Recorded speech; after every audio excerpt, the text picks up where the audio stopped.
Hello everybody and welcome back to Let's Play ChäoS. Let me go ahead and get my timer started.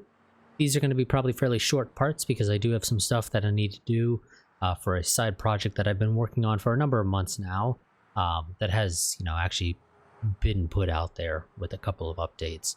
But nonetheless, I currently actually have some of that work that I need to finish up, so yeah. So, like I said, these are going to be a little bit shorter parts, probably sticking much closer to the actual timer. As she walked below the overhead rail at Shibuya Station, Sakihata Rimi took out her cell phone. She had walked straight here after parting with Takumi. She brought up her phone's address book and called the number recorded under the name Nana-chan. The recipient soon picked up. 私はちょっとした報告があります。ちゃんをこれから助けに行こうと思って。Rimi had an idea of where Nanami was being imprisoned and who had imprisoned her. She knew, for she too had once been in the same environment. It was a past she wanted to forget, but for the sake of saving Nanami, she would readily dare to meet with dark memories for a second time. The reaction of the person she'd called was just what she had expected, and so she smiled wryly. 私って信用されてないな。平気だってば。Both her voice and her expression were very bright. They didn't betray a particle of the tragic yet brave resolution within her. To an onlooker, she would only appear to be making an enjoyable phone call. 私の話だしね。いつも私の感情とナナちゃんを助けることとどっちを優先させるかなんて決まりきってることだよ。でしょ？私はあなたの力になりたいって。それにタクには関わらせたくないの。There, Rimi's expression clouded over. ねえ。ちょっとだけ語っちゃっていいかな。タクにね、いろいろひどいこと言っちゃったんだ。しかもそんなことしておいてすごく自分勝手なんだけど、私彼と一緒に過ごした時間はとっても楽しかったって思っちゃってるんだ。何もかもが妄想でまみれたまやかしでしかなかったのに。I'm really curious as to who she's talking to. I mean, the obvious person I would think is the dude in the wheelchair that we referred to as Shogun. 学生生活もあの学校に私やタクが通ってることも、大臣と友達だっていうことも、私がタクと一緒にいようとしたことも、タクの存在そのものも。Who, it should also be noted, I think I've mentioned it in the past, I kind of get the feeling is actually the guy that sort of basically brought the main character into existence. That's, at least my guess. I don't actually know that for certain, but that's what I want to assume is the case. Little by little, Rimi's pace grew more relaxed. People she'd never seen before kept passing her from behind. タクってどうしようもないくらい情けなくて、どうしようもないくらい弱くて、きっと普通の女だったら見向きもしないような男の子なんだよ。As she spoke, she tightened the hand holding the phone to her ear. なのに私の心には楽しかったっていう気持ちがあるの。なのに私の心にはもっと一緒にいたかったっていう気持ちがあるの。この気持ちって何なのかな。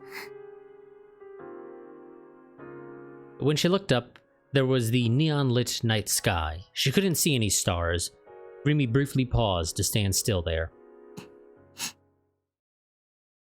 Rimi smiled a tiny bit in response to the person at the other end of the line. さてと、そろそろ切るね。本当に大丈夫だって。あなたは何も心配しないで。私が全部決着をつけてくるから。ね、匠。Yeah, okay, that's what I thought.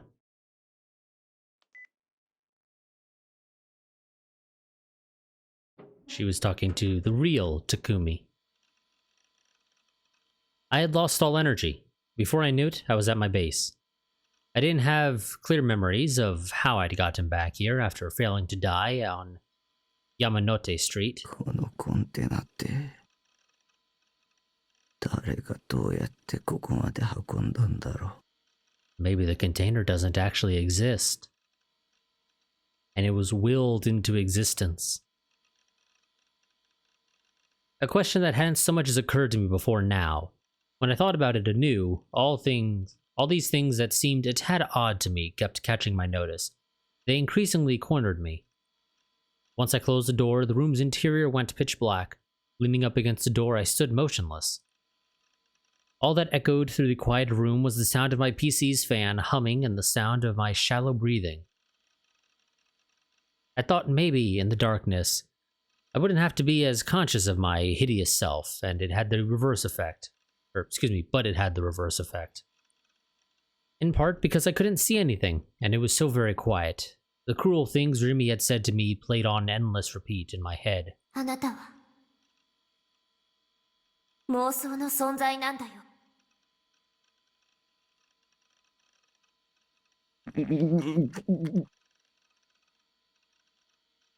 My own moans sounded helplessly repellent to me.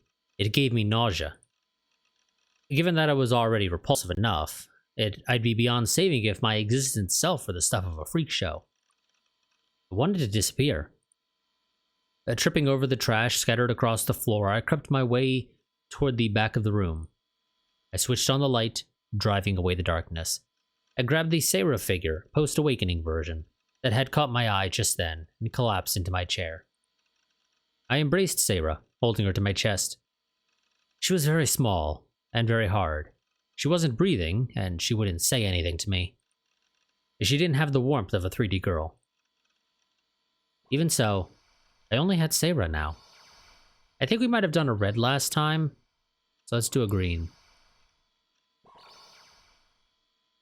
Rimi had left me. Nanami was missing.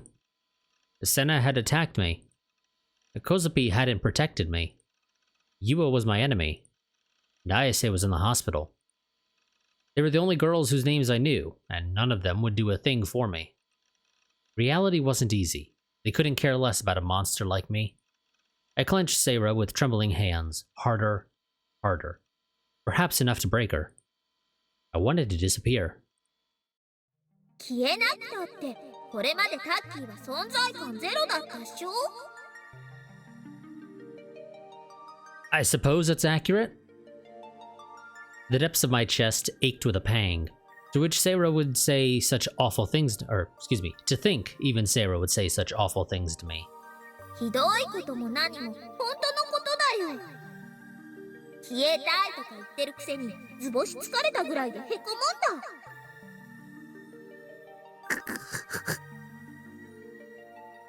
タッキーはさ、この1ヶ月ぐらい調子に乗ってたよね。周りの人たち、特に女子だよね。可愛い子たちとリア充みたく話すようになっちゃって。Wait, the game's only been, taking place over the course of a month? Damn, for some reason I felt like it was a bit longer than that. But then again, we don't really, get an obvious indication of the passage of time, per se. So I guess that's probably why I just, for some reason, thought it was, it had been running for maybe a few months now or something. それまではさ、友達なんて一人もいなくて引きこもってたの。でも、逆に考えれば、またその頃みたいな生活に戻るってだけなんさ。Going back? そう、戻る。But you're assuming it's possible to go back. 誰とも会っちゃダメ、誰も信じちゃダメ。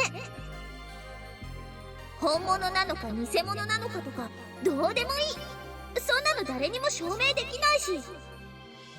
タッキーは私だけ見てればいいさ。前はそれだけで十分幸せだったっしょ。そう感じなくなっちゃったのはタッキーに近づいてきたあの女子たちのせいだよ。あんなアバズレビッチどもとはさ、会わない方がいいって絶対。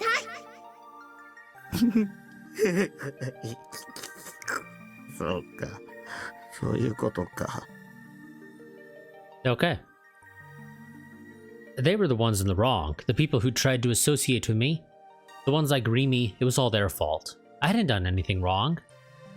I'll shut myself up again. I'll stay here, an anonymous existence, surrounded by my wives, Sarah foremost among them. It'll all be okay like that, Sarah. そういうこと。タッキーは私が幸せにしてあげる。Sarah said merrily as she lay in my hand. I loathed myself for making her say it. I'm way beyond noxious. I wanted to die more and more.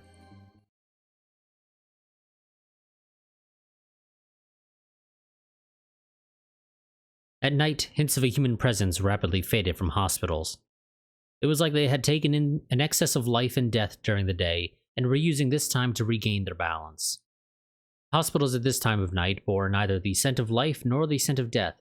All that existed there was an empty tranquility. Aban had to smile ruefully at how odd he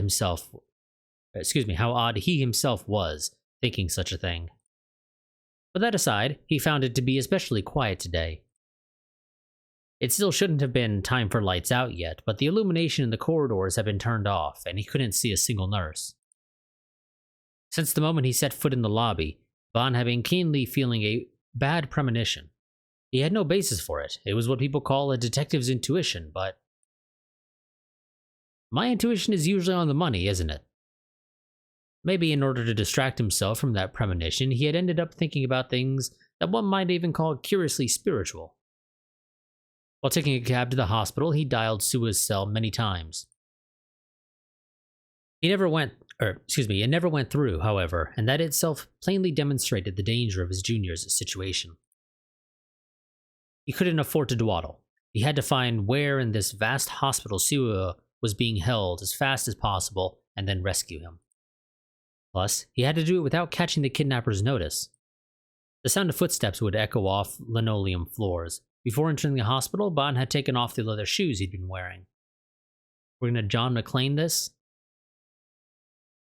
Winter was pressing close at hand in the current season. Ban couldn't help but shudder at the chill that came up from the floor, passing through his socks. Oh, okay. The sliding noise of the automatic doors at the entrance resounded through the lobby. Next came the voice of a girl calling Ban's name. Okay. Seeing Kusunoki Yua come in the lobby, Ban went speechless with surprise. He hastily dashed up to her. Yua anxiously ran her eyes deep behind her glasses around the area. おい、なんでついてきたんだ。身を隠せって言っただろうね。すみません。でも、私。Ban looked around for Momose, but she wasn't anywhere. Awakening to the fact that this girl had come on her own, he scratched his head, his face perplexed. 今すぐ戻れ。これは遊びじゃねえんだぞ。それは分かっているつもりです。分かってるなら帰るんだ。At that moment, they heard a creaking sound from the hallway extending beyond the lobby. A dim, empty corridor. From the center of it rolls a wheelchair without anyone to sit in it, advancing on Ban and Yua. That doesn't seem creepy at all. Almost simultaneously, there also came the sound of someone sprinting up the stairs. とにかくユアちゃんは帰れ。いいな。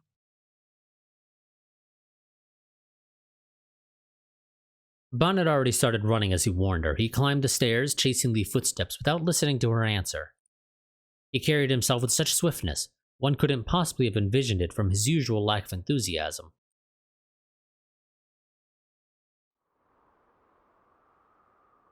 Chasing the footsteps led him to the roof of the outpatient building.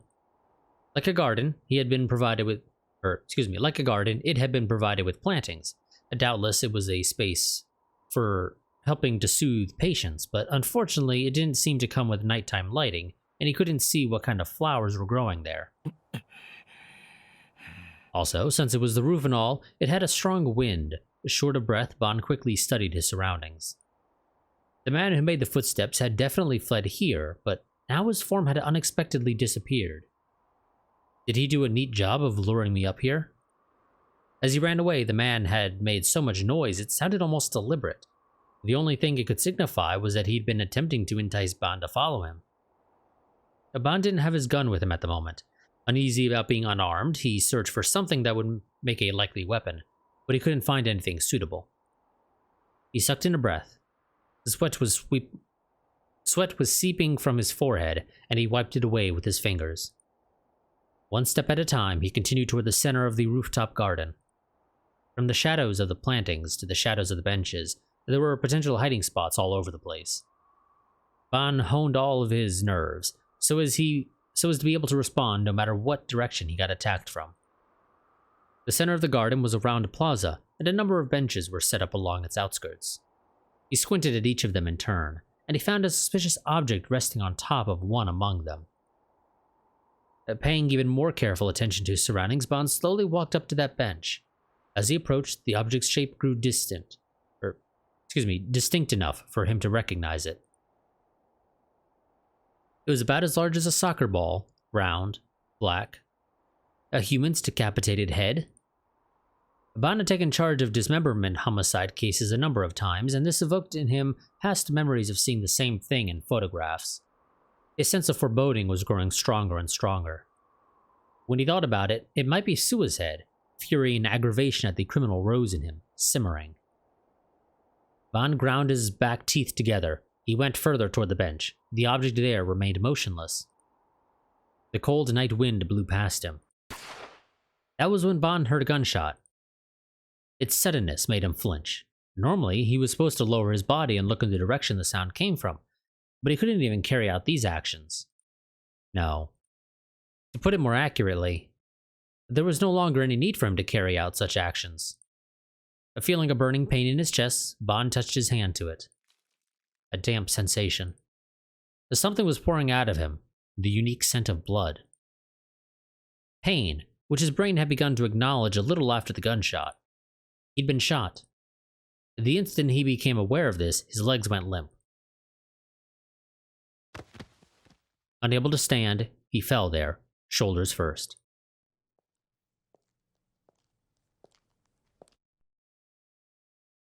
The footsteps from behind approached him. Desperate, Bon looked up at the man with eyes that were already beginning to fog over.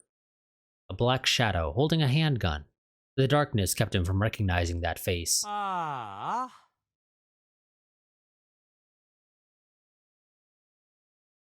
voice. He'd heard it before. Sua Mamoru, said mockingly, walking past the clumsily fallen Bon. お前が俺をそうっす。いやー、祝初発砲ってところっすか? Grinning, Sua casually picked up the object set on the bench. ちなみに先輩、やけにこれに注目してたっすけど、そんなに珍しかったんすか? Well, it was a black, roughly spherical-ish object. I guess technically a little bit more of, oval shape, but whatever.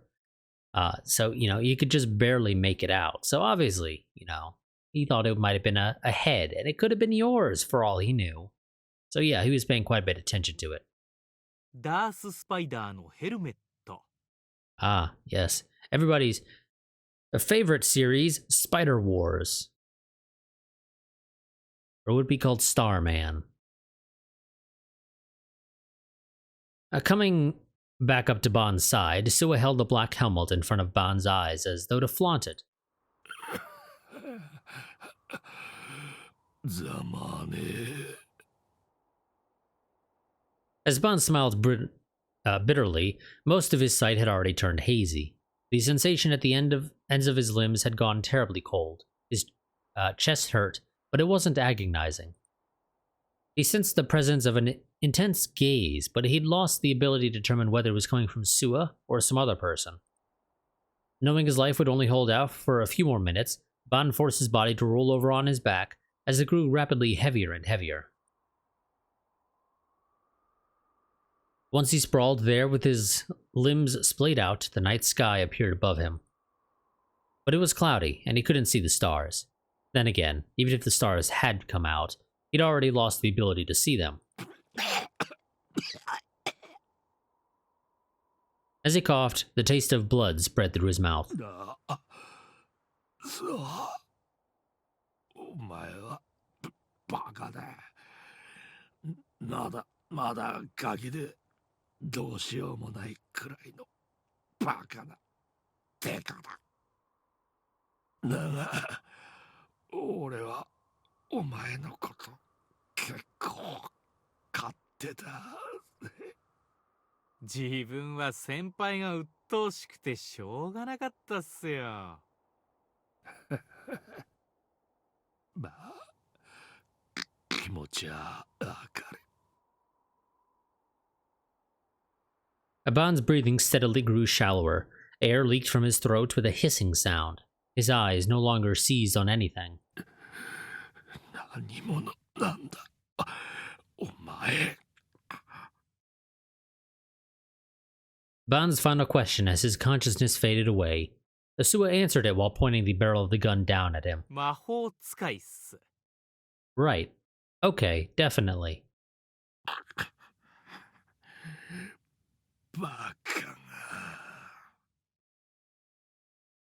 At some point, the wind had stopped. In the midst of the abruptly calm darkness, two figures went still. But that too lasted for only a moment. Asua's fingers slowly tightened around the trigger. 先輩に信仰の救いあれ。 I'm gonna guess Sua has something to do with the, the little religious group that's a part of this whole, thing.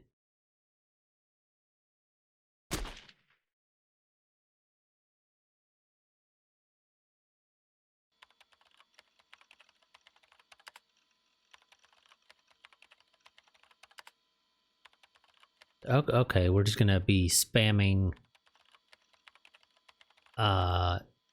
in instant messenger to nobody else. Kill me.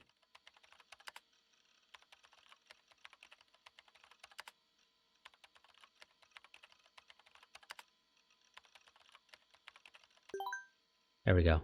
Somebody finally joined. Jesus.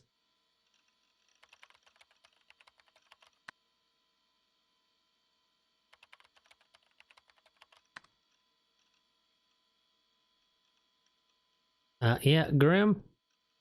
You might need to call somebody.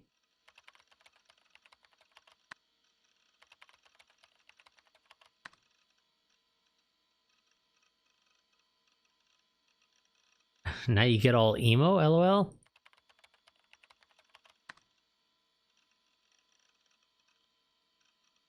Or did a real-life girl reject you?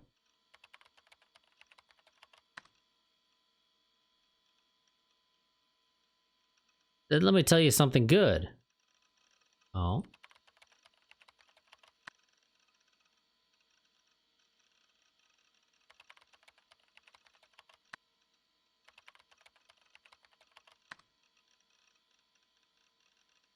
Come on, Grim.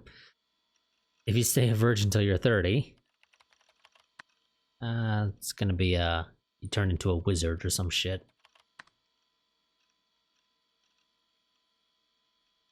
Yeah, you'll be able to use magic.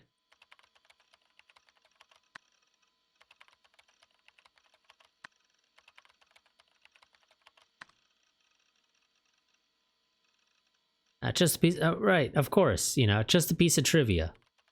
Definitely, uh-huh. Believable.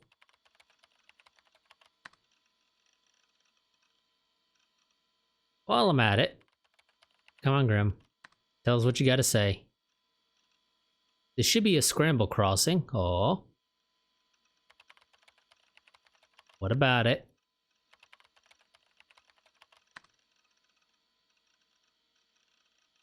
They say something big's gonna start there in about an hour. Oh, interesting. Shit's about to go down. Jesus fucking Christ, lol. Also, the fact that we couldn't even be bothered to just, you know, go to the party then. The fact that we couldn't be bothered to just copy what, you know, just kill me, just copy one of these properly spelled ones and just, like, you know, control V it constantly. Control V, enter, control V, enter, control V, enter.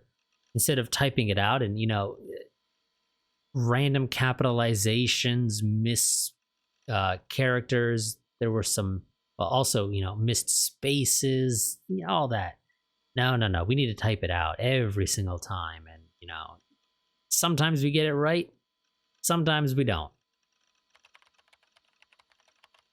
I mean, Jesus, this one that's all caps. What, did we hit caps lock before typing it? And then, you know, turn off caps lock or something?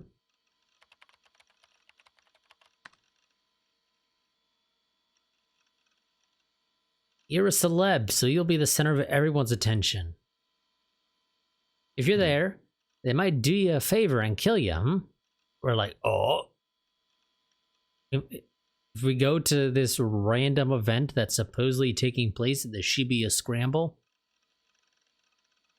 we might get killed? Is that okay? Our character is all kinds of fucked up. I shut off the monitor and hugged my knees in my chair. That sounded like Nanami. In my hand was my sole ally, Seira.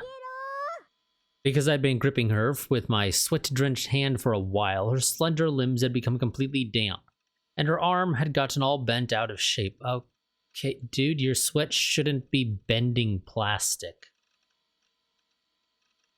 Like, realistically, you having sweaty-ass hands holding on to a figurine should not be bending it to, like, an actually noticeable degree. Even if you've been clutching it in your hands for, you know, an hour or 2 or 3 or whatever, that makes... You got something wrong, buddy. Because that does not seem natural in the slightest.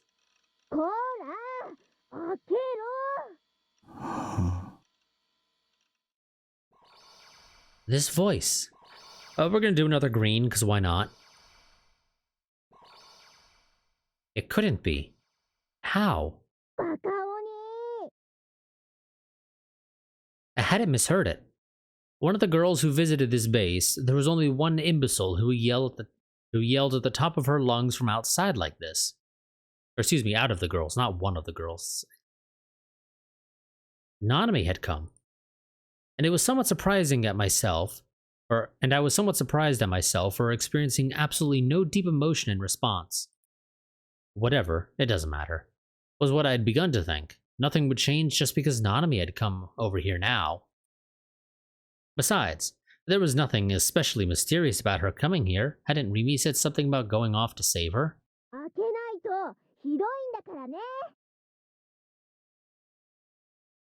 Her noisiness ticked me off. Leave a monster like me in peace. Nanami was only thinking about her own right hand. Not that I had any idea what had become of it. I couldn't get into the mood to talk with other people anymore. She was so goddamn loud. I heaved myself out of the chair and headed for the door. The distance between me and that door felt horribly far. I realized I was afraid of seeing Nanami. あ、やっと出てきた。生存確認。As I opened the door, Nanami waved her hand with a smile. I froze. Because Nanami's attitude was all too ordinary. Because her energy level was all too usual. And because I saw that there was a white bandage wrapped around her right wrist after all. I couldn't see that as the camera panned up. The phone call she'd made to me only a few hours ago. The agonized voice saying, "Give back Nana's right hand." The smile she now pointed at me from right in front of me, the bandage wound around her right hand. They contradicted each other. Nanami was contradicting herself. Ah, I see. This must surely be one of the delusions I'm always having. I'd never had a sister like Nanami in the first place. That's it. That's obviously it. Ignoring her, I went back into the room and sat down on the sofa. I gave the Sarah figurine another tight squeeze. I clenched her so hard it made my hand hurt a little, but even that pain was delusionary anyway. お兄、どうしたの？元気ないじゃん。 Everything in this world was made of delusions. Delusions that unfolded solely within my brain. Both me and the delusions I viewed like this, everything was false. 徹夜でゲームでもやってたの？もっと人間らしい生活したら？え、なになに？ I assume he said shut up. 黙れ。 Yeah, that's what I thought. ちょっと、そんな言い方しなくてもいいじゃん。お兄だからって何言っても許されるとか思ってる？黙れよ。もうそう妹が。妄想？ Throwing my body against the sofa backrest, I looked up at the ceiling without any particular meaning behind it. I started counting the spots of rust there. Also, that is a weird roof for a shipping container, because I don't think a metal shipping container has a roof like that. I didn't want to let Nanami into my sight, because she'd only make me grow hollower. Well, not that it made a big difference either, or whether or not I went empty inside, given that I was a delusionary existence and all. ねえお兄、本当に平気？いつもと全然様子が違うけど。 Acting all grown up and concerned over me, my imaginary little sister was worrying about me. It made irritation seethe up within me. No, rather, why had she barged into my room without asking? あ、わかった。お腹空いたんでしょう。 Oh, do we need a Snickers? Is that it? We need a Snickers, or is it Snickers? I think it's Snickers. That's the whole, you're not you when you're hungry. I gritted my molars. だったら、ナナが何か作ろうか？ But you can't make anything for us. Unless you make the trip back home, bring it back here, in which case, depending on what you make, it may not be warm anymore. 取れ。ん？鳥って言った？鶏肉？ No one had said a word about chicken. 鶏肉だと、やっぱ唐揚げかな。でも、一人で作ったことないし。あ、別に、お兄のリクエストがあったから作るわけじゃないからね。ナナも今日は鶏肉で何か作りたいなって思ってただけだよ。 Oh yeah, right, that's of course the reason why you're doing it. This Nanami got on my nerves. What I couldn't forgive her for was how she resembled the real thing. No. Huh? The real Nanami didn't exist at all, right? Then this Nanami herself was the real one? The real Nanami? My head got all tangled up. So I gave up on thinking. I didn't give a crap about it. Everything was a delusion in the end. 包帯取れ。取ってみろ。ボケが。包帯って、あ、これ？転んで打撲しただけだし。A bruise. The truth? A lie? I'd know if she took it off. ほんと、わがままなお兄だな。じゃあ約束してよ。ナナが包帯取ってみせたら、お兄も元気出すって。 I don't think that's how things work, but okay. The sound of cloth rubbing against itself echoed through the quiet room. My ears rang, my head ached. I don't think cloth is really that loud. Rubbing against itself. I really don't think it is. Even those things were delusions, so I didn't concern myself with them. はい。これで満足？ Well, no, because we haven't looked. ってちょっとお兄、わざわざ撮ったんだからちゃんと見てよ。 I slowly lowered my line of sight.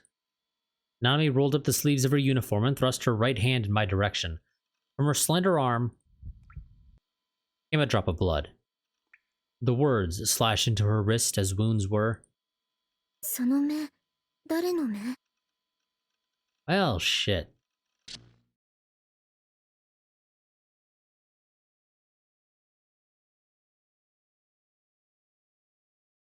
Okay, we're gonna go ahead and end this part here. I don't know how long we are until we get to the, the normal transition that I normally try to go for. But yeah, so we'll go and end this part here. I'll see you all next time. Again, I believe we are fairly quickly approaching the end of this series. I don't know what is going to take its place right now. I've got a number of things that have sort of been sitting on the back burner simply because I just do not have the time to do that many frickin' series on a regular basis. I just don't.